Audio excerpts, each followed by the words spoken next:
we are from 3 students led to present a biology subject in the topic of movement, mainly the subtopic of human skeletal system.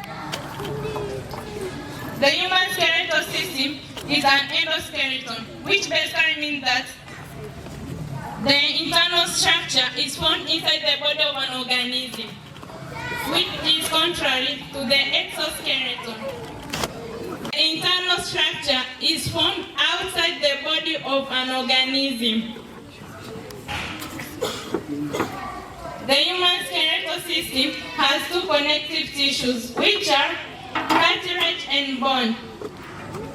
The cartilage is found in areas which need a bit more flexibility, which are the ears, nose, trachea, and the joints. While the bone is more rigid than the tissue. This is because it gives support to the body. I welcome my fellow presenter to present more about bones. The first is this one, which is the skull. Have you seen? Yes.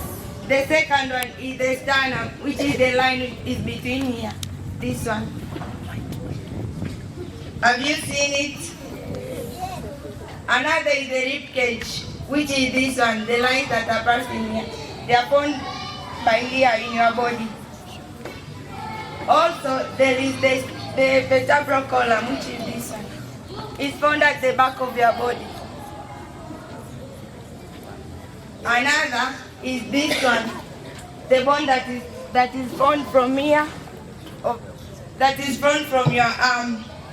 It is called the humerus. This one from here to here. Also, we have the radius. That is the first bone found in your hand, which is this one. We have also the ulna that is found at the downer part of your hand, which is this one. Also, we have the carpals, which is this one. We have also the metacarpals, which is this one. And we have the phalanges, which are these ones. Okay, I will go at the lower limbs of the bones, which are from here to here, which makes the upper part of the leg. It's called the femur. Also, there is the tibia, this one, which forms the frontal part of the downer leg. And also there is tibia, which is found at the back of your leg. There is tarsals, which are found at between the knee, which is found between the legs, which are these ones. And there is tarsals, which are found between the legs. And there are phalanges, which are the fingers of your legs. Thank you. Of 2 main parts, which include the axial skeleton and the appendicular skeleton. The axial skeleton is divided into 3 main parts, which are the skull, rib cage and sternum, and the vertebral column. The skull, it is divided into 2 main parts, which are the cranium, the upper part of the head. It gives the head its shape. And then the viscera. The viscera is divided into 2 main parts, which are the mandible and the maxilla. The mandible is the lower jaw, and the maxilla is the upper jaw. The rib cage. It is also known as the thoracic cage. It is known as the thoracic cage because it is attached to the thoracic vertebrae. The rib cage is divided into 2 main parts, which are the true ribs and the fourth ribs. The true ribs, it starts from the first part to the 8th rib, which they are called the true ribs because they are attached to the sternum. The fourth ribs are also divided into 2. The fourth ribs and the floating ribs. The fourth ribs, They are called the false ribs because they are not attached to the sternum. Instead, they are attached to other ribs by in front. And the floating ribs. These are the right two pair of the ribs. They are found at the bottom ribs. They are called the floating ribs because they aren't attached to the sternum or the other ribs. Instead, they are attached only to the vertebral column. The vertebral column. This is the body part that bends the head to the pelvic girdle. The appendicular skeleton. And the second type of the skeleton, second part. It is made up of limbs and girdles. And the lower limbs are made up of the femur. The femur is the longest and the strongest bone in the human body. The fibula is found at the front part of the leg and the tibula at the back. Also there are tarsals, metatarsals, and phalanges. The femur and the fibula and tibula are joined to form the knee joint. I'm going to speak about the functions of the human skeleton. First, protection. One of the main roles of the human skeleton is to protect the internal body parts of an organism. For example, this is the skull. It protects the brain. This one is only the model, but the skull is inside ours.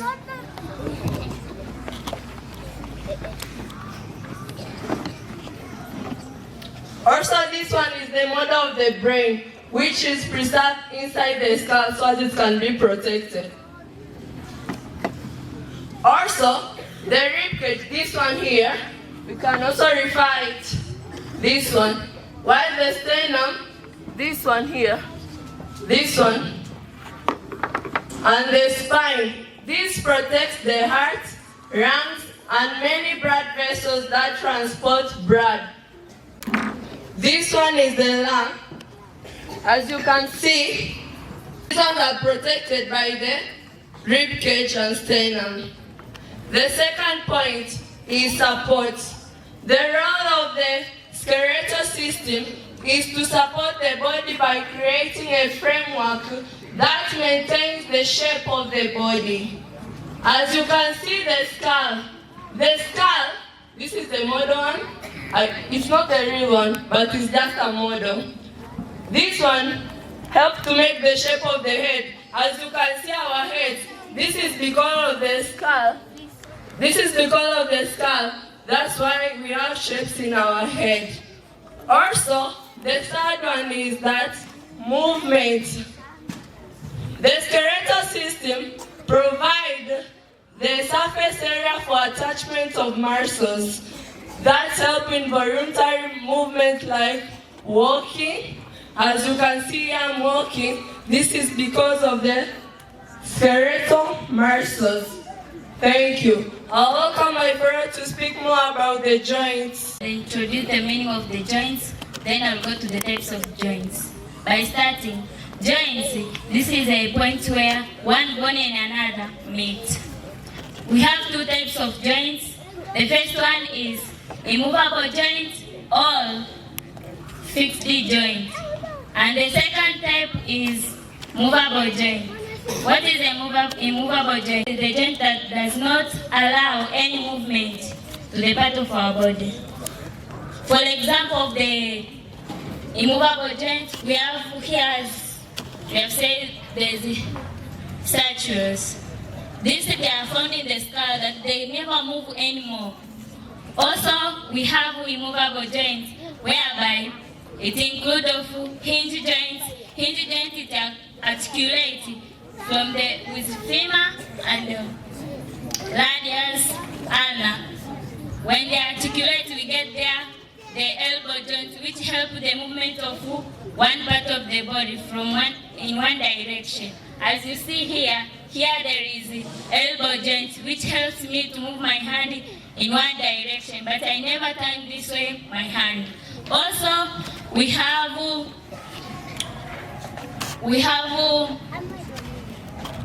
ball and socket joints. These ball and socket joints, they are found in the hip.